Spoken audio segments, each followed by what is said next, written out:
জাফলং পাহাড়ের ধারে যে দোকানপাট বসে, এই দোকানপাট থেকে ভারতীয় পণ্য আপনারা নিমিষেই কিনতে পারেন।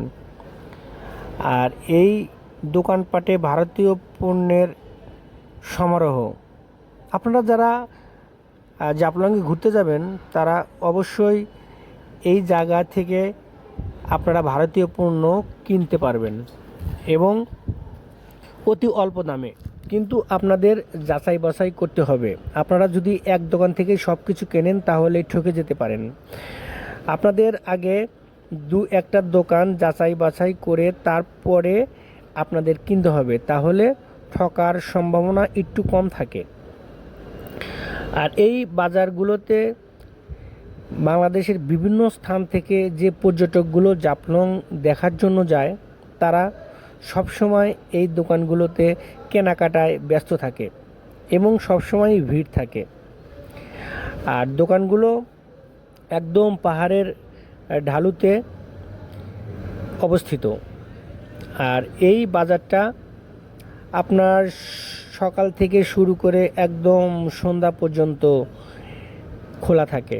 আপনারা যারা পর্যটক হিসেবে জাফলংয়ে ঘুরতে যাবেন তারা সকাল থেকে সন্ধ্যা পর্যন্ত এই বাজার থেকে কেনাকাটা করতে পারবেন।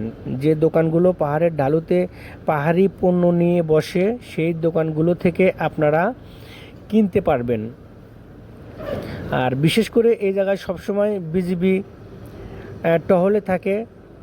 আপনাদের কোনো সমস্যা হলেই সেটা সঙ্গে সঙ্গে অভিযোগ কেন্দ্রে অভিযোগ দিলে আপনার সমস্যা তারা সমাধান করে দেওয়ার চেষ্টা করে এবং সমাধান করে দেয়।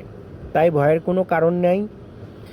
আপনারা যাবেন, কেনাকাটা করবেন, জাফলং ঘোরাফেরা করবেন, জাফলংয়ের দৃশ্যগুলো দেখবেন, পাহাড়ের সাথে মেঘের খেলা, এগুলো দেখে আসবেন। অনেক ভালো লাগবে আপনাদের।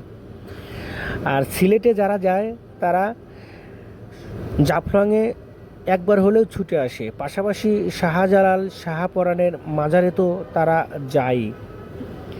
আর যারা শুধু জাফলংয়ের উদ্দেশ্যে চলে আসে তারা সরাসরি এই জায়গায় এসে অবস্থান করে এবং এই জায়গায় রাত্রে থাকার জন্য আবাসিক হোটেলও আছে এবং হোটেলগুলো অনেক সুন্দর। আমি ঘুরেছি, দেখেছি এবং হোটেল মালিকের সাথে, ম্যানেজারের সাথে কথাও বলেছি।